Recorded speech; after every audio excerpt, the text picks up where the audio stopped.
राधे राधे। मेरे प्यारे भाइयों बहनों माताओं व बंधुओं, संस्कार की बातें चैनल में आपका स्वागत है।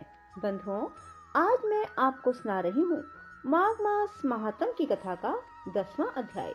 बंधुओं, माघ मास में रोजाना माघ मास महात्म की कथा अवश्य सुने और थोड़ा थोड़ा तिलों का दान रोजाना करें। ऐसा करने से आपको अत्यधिक पुण्य की प्राप्ति होगी। आपके सभी पाप समाप्त हो जाएंगे और आपके पुण्य कर्म संचित होते चले जाएंगे। बंधुओं, पूर्ण विश्वास सच्ची निष्ठा के साथ माघ मास महात्म की कथा सुने। बंधुओं, यदि आपने YouTube चैनल संस्कार की बातें अब तक सब्सक्राइब नहीं किया तो जरूर करें और बेल आइकन दबाना ना भूलें।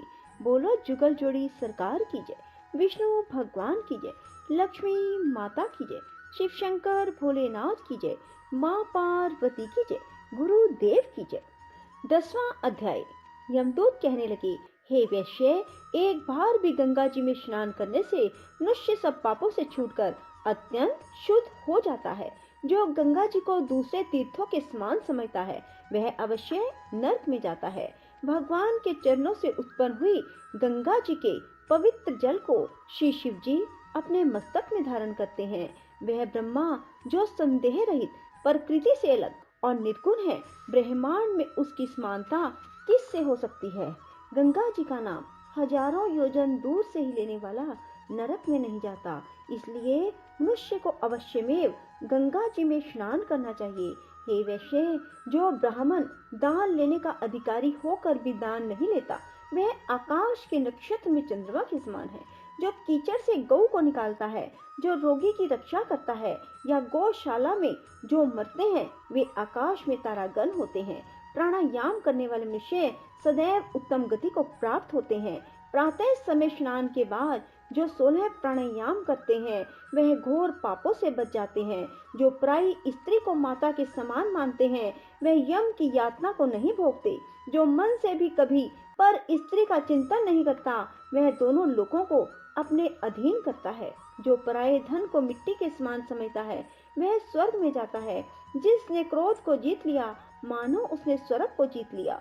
जो माता पिता की सेवा देवता तुल्य करता है वह यमद्वार नहीं देखता। जो गुरु की सेवा करता है वह ब्रह्मलोक को प्राप्त होते हैं। शील की रक्षा करने वाली स्त्री धन्य है, शील भंग करने वाली यमलोक जाती है। जो वेदों और शास्त्रों को पढ़ते हैं या पुराण और संहिता पढ़ते और सुनते हैं, जो स्मृति का व्याख्यान और धर्म शास्त्र समझते हैं या जो वेदांत में लीन रहते हैं वह पाप रहित होकर ब्रह्मलोक को प्राप्त होते हैं। जो अज्ञानियों को वेद शास्त्र का ज्ञान देते हैं वे देवताओं से भी पूजित होते हैं। यमदूत ने कहा, हे वैश्य, श्रेष्ठ यमराज ने हमको वही आज्ञा दे रखी है कि तुम किसी वैष्णव को मेरे पास मत लाओ। हे वैश्य, पापी लोगों को इस संसार रूपी नरक को पार करने के लिए भगवान की भक्ति के सिवाय दूसरा कोई उपाय नहीं।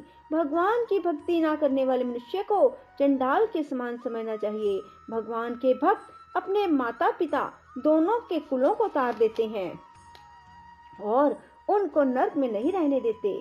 जो मनुष्य वैष्णव का भोजन करते हैं वे भी भगवान की कृपा से श्रेष्ठ गति को प्राप्त होते हैं। बुद्धिमान को सदैव वैष्णव का अन्न खाना चाहिए, इससे बुद्धि पवित्र होकर मनुष्य पाप नहीं करता।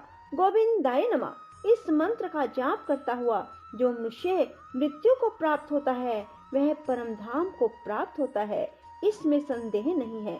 जो ओम नमो भगवते वासुदेवाय इस 12 अक्षर मंत्र का जाप करते हैं उसके ब्रह्म इत्यादि बड़े बड़े पाप नाश हो जाते हैं। बोलो विष्णु भगवान की जय, लक्ष्मी माता की जय, श्री कृष्ण भगवान की जय।